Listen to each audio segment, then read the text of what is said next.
Assalamualaikum warahmatullahi wabarakatuh. Perkenalkan, nama saya Abdullah Muaz Nazir Azhar, selaku moderator. Dan tiga rekan saya. Yang pertama ada Abdi Surya Perdana, yang kedua ada Eka Fikri Huda, dan yang ketiga ada Nazifa Septian. Nah, kita berempat pada saat ini akan menjelaskan bab 8 yaitu medan listrik.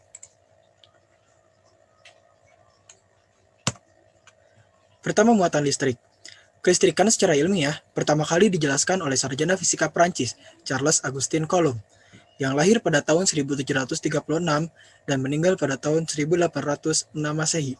Percobaan dilakukan dengan menggantungkan dua buah bola ringan dengan seutas benang sutra.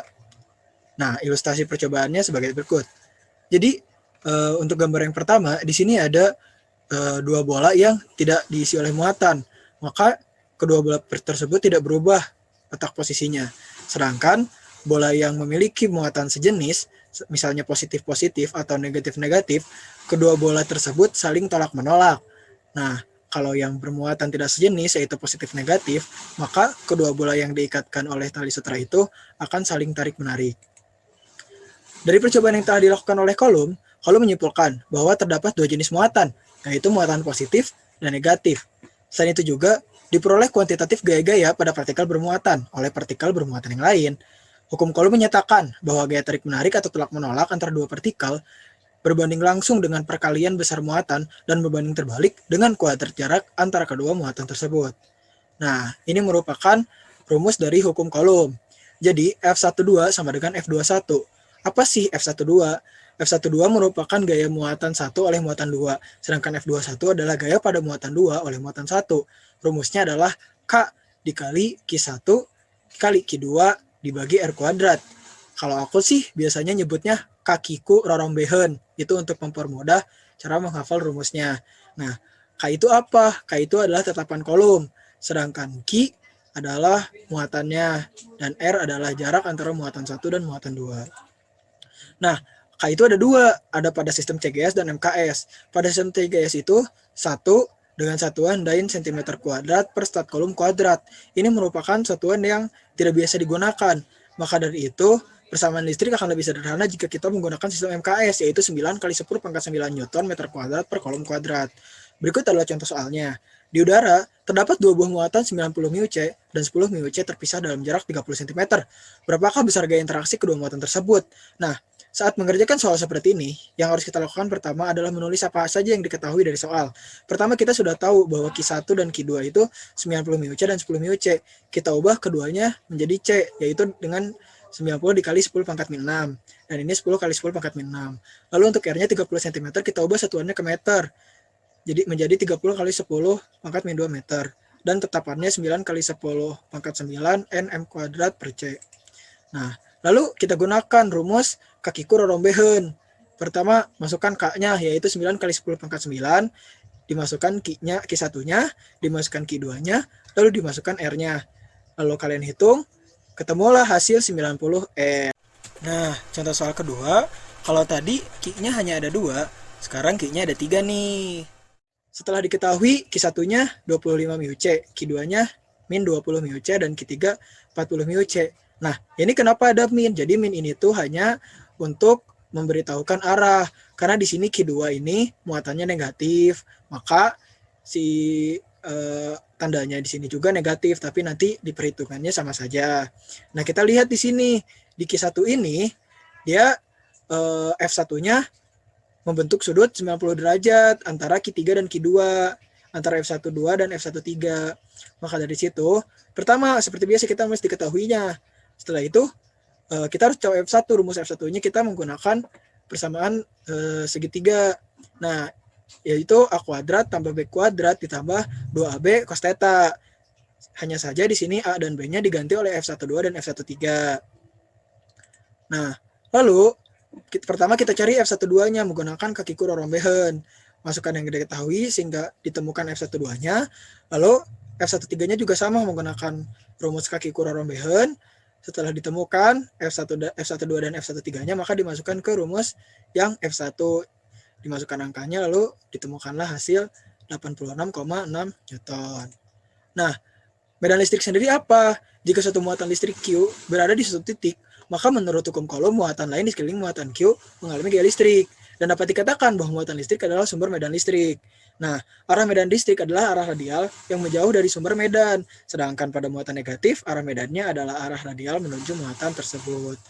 Nah, selanjutnya ada materi medan listrik oleh muatan kontinu yang akan dijelaskan oleh Nazifah Septian. Kepada saudari Nazifah dipersilakan. Oke, sekarang kita akan menjelaskan tentang medan listrik oleh muatan kontinu. Jika MUAS telah menjelaskan tentang medan listrik yang dihasilkan oleh satu atau beberapa muatan yang kategorinya masih sedikit muatannya, nah sekarang bagaimana jika muatannya ada banyak? Seperti yang ditunjukkan dalam gambar, selain muatan berbentuk titik, dimungkinkan juga distribusi muatan kontinu dalam bentuk garis, permukaan, atau volume. Next. Nah, seperti yang ada di gambar nih ya, misalnya ada sebuah batang yang panjangnya itu kita sebut saja L, dan muatan positifnya tersebar merata di seluruh bagian batang. Jika kita ingin mengetahui berapa medan listrik dari keseluruhan muatan yang berjarak A, itu yang berjarak A, di titik P yang buletan hitam itu, tentu saja medan yang ada di titik P itu pasti dipengaruhi oleh seluruh muatan yang tersebar merata di setiap bagian batang yang jumlahnya sangat banyak dan jarak masing-masing muatan ke titik P tersebut berbeda-beda. Itu berarti kita harus menjumlahkan medan listrik dari setiap muatan yang besar medan listriknya dari setiap muatan itu berbeda-beda. Dan itu pasti akan sangat merepotkan ya karena jumlahnya sangat banyak. Tapi oleh karena itu, diperlukanlah bantuan matematik. Nah, setiap muatan yang tersebar merata pada batang ini akan menghasilkan medan listrik yang arahnya ke kiri, yang E itu ya, yang menuju kiri. Nah, itu karena muatan yang ada di batangnya itu positif. Oke, bagaimana cara menentukan medan listriknya? Nah, di situ kan medan listrik muatan itu delta E sama dengan K delta Q per R kuadrat. Dengan delta E adalah komponen medan listrik yang dihasilkan oleh setiap bagian muatan kecil yang besarnya delta Q. Jika kita menjumlahkan medan keseluruhannya, maka didapatkan delta E sama dengan K delta Q1 per R1 kuadrat plus K delta Q2 per R2 kuadrat, seterusnya, atau bisa kita tuliskan dengan K delta Qn per Rn kuadrat. Nah, atau dapat kita tuliskan dalam notasi sigma menurut matematik adalah seperti ini ya, yang bisa dilihat yang E sama dengan sigma I K delta Qi per Ri kuadrat. Nah, karena muatan di batang itu kan sangat banyak, maka sesungguhnya delta Q ini hanya sebagian kecil dari muatan keseluruhan delta Q. Atau bisa kita anggap saja delta Q itu menuju 0 ya, maka kita tuliskan aja limit delta Q menuju 0 sigma I K delta Qi per Ri kuadrat. Nah, lalu kita integralkan, kita tentukan batas atas dan batas bawahnya yaitu A plus L, A plus L, batas atasnya dan batas bawahnya A. Nah, jika batang itu kita anggap ada di sumbu X nih, Mas, yang sumbu X. Nah, yang ini nih, oke, kita anggap batang itu di sumbu X. Kita akan mengambil bagian kecil dari batang itu yang ada titik kecil itu. Nah, kita ambil bagian kecil di batang itu, maka muatan keseluruhannya adalah Q besar. Nah, karena itu hanya kita ambil sebagian kecil, maka kita sebut saja dq. Dan panjang komponen ini adalah dx. Maka jika muatan persatuan panjangnya kita lambangkan dengan lambda, maka dihasilkan lambda sama dengan dq per dx. Atau dq sama dengan lambda dikali dx. Lalu masukkan aja dx-nya ke persamaan, dihasilkan hasil akhirnya itu medan listriknya. Coba klik lagi sekali lagi, Muaz. Nah, ini medan listriknya yang dihasilkan oleh muatan kontinu itu dengan rumus seperti ini. Oke, sekarang kita ke contoh soal. Jika kita mempunyai batang dengan panjang 20 cm dan jarak A-nya adalah 5 cm, Muatan totalnya 10 mikrokulum, berapakah medan listriknya? Nah, setelah kita mendengarkan penjelasan dari Muazia bahwa kita dapat memperoleh nilai K itu, yang sering kita gunakan nilai K-nya itu 9 kali 10 pangkat 9 Newton meter kuadrat per kolom kuadrat. Nah, sekarang kita udah tahu kan nilai K-nya berapa, dan Q-nya juga sudah diketahui di sana. Tinggal kita rubah saja ke kolom. Setelah itu, kita masukkan deh panjang batangnya, kita ubah ke meter. Lalu hasil akhirnya dengan medan listrik yang dihasilkannya itu 7,20 kali 10 pangkat 6 Newton per kolom. Oke, lanjut. Nah, dengan logika pengintegralan yang tadi, kita juga dapat menghitung berapakah besar medan listrik dari muatan yang tersebar merata di benda yang berbentuk cincin. Kalau tadi itu kan berbentuk batang. Nah, kita bisa nih untuk mencari berapa muatan yang tersebar di benda cincin seperti ini dengan rumusnya ada di situ. Klik. Nah, itu rumusnya untuk mencari medan listrik. Oke, sekian dari saya. Selanjutnya, kita akan membahas tentang flux listrik yang akan dijelaskan oleh Saudara Eka. kepada Saudara Eka, dipersilahkan. Ya. Setelah membahas medan listrik tadi, sekarang kita masuk pada flux listrik. Nah, apa sih flux listrik itu?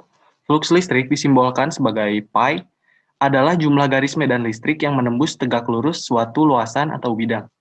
Bisa kita amati pada contoh gambar yang paling kiri, itu arah panah itu merupakan medan listrik, dan A itu merupakan luasan atau bidang. Nah, kita bisa menyimpulkan bahwa pi sama dengan E kali A, di mana pi itu flux listrik, yang kedua ada arah medan listrik disimbolkan dengan E dan A sebagai luasan bidang. Nah, gimana nih kalau tidak dalam keadaan menembus bidang tegak lurus? Bisa jadi medan listriknya yang berbelok atau bagaimana? Jadi, kita bisa nyatakan dengan E kali A cos theta. Kenapa E kali A cos theta? Karena tegak lurus dan membentuk sudut antara arah normal dan medan listrik. Ya, selanjutnya. Kita langsung ke contoh soal saja. Medan listrik sebesar 250 Newton per kolom menembus suatu bidang persegi panjang dengan ukuran 20 kali 30 cm. Tentukan flux listrik jika medan listriknya menembus tegak lurus bidang dan membentuk 60 derajat dengan bidang.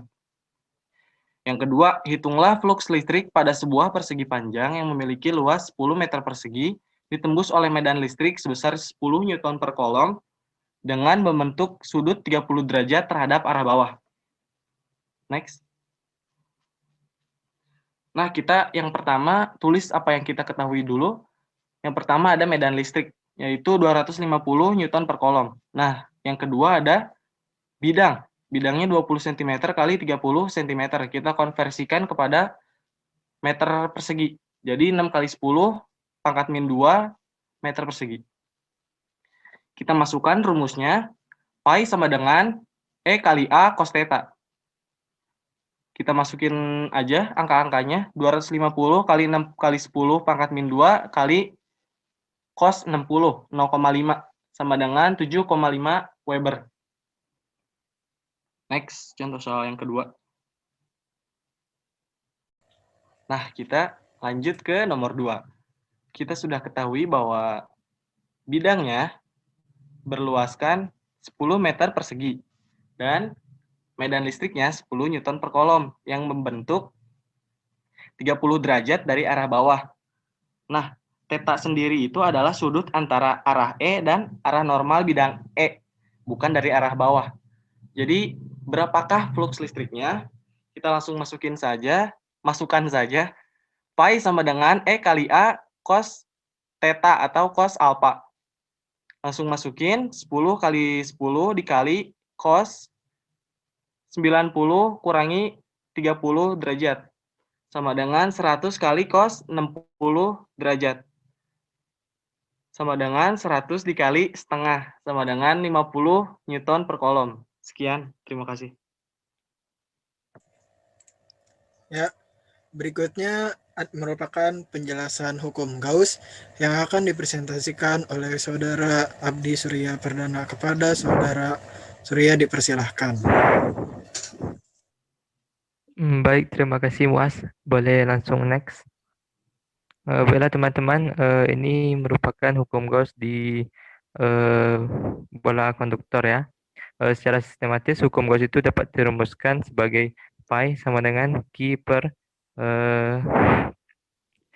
per epsilon 0, di mana phi itu adalah flux listrik, Q adalah muatan listrik, dan epsilon 0 itu permisivitas yang dimana nilainya 8,85 dikali 10 dipangkat min 12 C kuadrat per Newton meter kuadrat. Seperti yang diketahui, jumlah flux listrik adalah jumlah garis gaya medan listrik dalam suatu luas permukaan, di mana pi sama dengan E dikali A. Dikarenakan permukaan di sini berbentuk bola, jadi A atau luasnya adalah 4 pi R kuadrat, di mana pi menjadi E dikali 4 pi R kuadrat. Di sini pi-nya kita ganti dengan yang tadi, yaitu Q per epsilon 0. Sehingga rumusnya Q per epsilon 0 sama dengan E dikali 4 pi R kuadrat. Yang mana jika dilanjutkan rumusnya E sama dengan 1 per 4 pi epsilon 0 dikali Q per R kuadrat. Sehingga kita tukar 1 per 4 pi epsilon 0 itu menjadi K. Sehingga E sama dengan K kali Q per R kuadrat. Bisa next, Muas. Nah, ini adalah hukum Gauss di dalam bola konduktor. Jadi, dalam bola konduktor itu, kuat medan listrik adalah 0. Dikarenakan, menurut hukum Coulomb, suatu muatan yang sama akan saling tolak-menolak. Sehingga, muatan akan terpisah sejauh mungkin, yang akhirnya muatan tersebut menetap di permukaan konduktor. Jadi, di dalam bola konduktor itu tidak terdapat muatan listriknya, sehingga E-nya sama dengan 0. Seperti teman-teman lihat di gambar sebelah kanan tadi. Baiklah, ini di permukaan konduktor. Next, Mas. Di permukaan konduktor ini, semua muatan listrik akan berada di permukaan konduktor, sehingga Q kecil sama dengan Q besar, dan luas bidangnya sama dengan 4 pi R kuadrat. Rumus pi tetap sama dengan E dikali A, sehingga E dikali 4 pi R kuadrat. Yang kita ketahui bahwa hukum Gauss adalah pi sama dengan Q per epsilon 0, di mana Q di sini kita tukar dengan Q besar, sehingga Q per epsilon 0, di mana rumus lanjutannya adalah E sama dengan, diulangi, E dikali 4 pi R kuadrat sama dengan Q besar per epsilon 0. E sama dengan 1 per 4 pi epsilon 0 dikali Q besar per R besar kuadrat. Sehingga E sama dengan K dikali Q per R kuadrat. Next, Mas. Nah, di sini untuk di luar permukaan bola, masa muatan listrik dilingkupi permukaan Gauss di sini adalah Q sama dengan Q besar. Dan luas bola sama dengan 4 pi R kuadrat. Sehingga flux listriknya sama dengan P sama dengan E dikali A. Sebenarnya di sini hampir sama dengan yang di permukaan tadi. Jadi kita bisa langsung next saja. Bedanya di sini hanya R-nya saja. Kita menggunakan R kecil. Untuk contoh soalnya saja. Yang pertama, sebuah bola konduktor dengan jari-jari 10 cm memiliki muatan listrik 20 μC. Tentukanlah kuat medan listrik pada jarak 5 cm, 10 cm, dan 15 cm dari pusat bola. Di sini kita tulis dulu apa yang diketahui. Yang pertama adalah R, yaitu jari-jarinya 10 cm, Q 20 μC, sehingga kita rubah dalam bentuk kolom menjadi 20 kali 10 pangkat min 6. Untuk R sama dengan 5, medan listrik E sama dengan 0. Karena di dalam bola konduktor tidak terjadi medan atau tidak ada medan listriknya. Sehingga kita bisa langsung skip aja. Atau E-nya sama dengan 0. Untuk R sama dengan 10, yaitu berada pada permukaan konduktor. Sehingga kita menggunakan rumus E sama dengan K Q besar per R kuadrat, di mana K nilainya adalah 9 kali 10 pangkat 9 dikali 20 kali 10 pangkat min 6 kolom per 0,1 kuadrat. Sehingga didapatkan nilainya 18 kali 10 pangkat 6 Newton per kolom. Untuk R sama dengan 15, yaitu terletak pada luar permukaan konduktor, kita menggunakan rumus E sama dengan K Q besar per R kuadrat, di mana sama dengan rumus yang di atas tadi, K-nya kita ganti dengan 9 kali 10 pangkat 9 dikali 20 kali 10 pangkat min 6 kolom per 0,15 kuadrat, sehingga didapatkan nilainya 8 kali 10 pangkat 6 Newton per kolom. Sekian, terima kasih. Saya kembalikan kepada Muas. Ya, terima kasih kepada seluruh teman-teman saya yang telah mempresentasikan terkait medan listrik, baik dari sumber muatan listrik, kontinu, lalu flux listrik, dan hukum Gauss. Ini merupakan sumber-sumber yang kita gunakan untuk presentasi tadi. Mohon maaf bila banyak salah-salah kata dari kami. Terima kasih kepada Ibu dosen dan teman-teman yang sudah menyaksikannya. Billahi taufiq wal hidayah. Wassalamualaikum warahmatullahi wabarakatuh.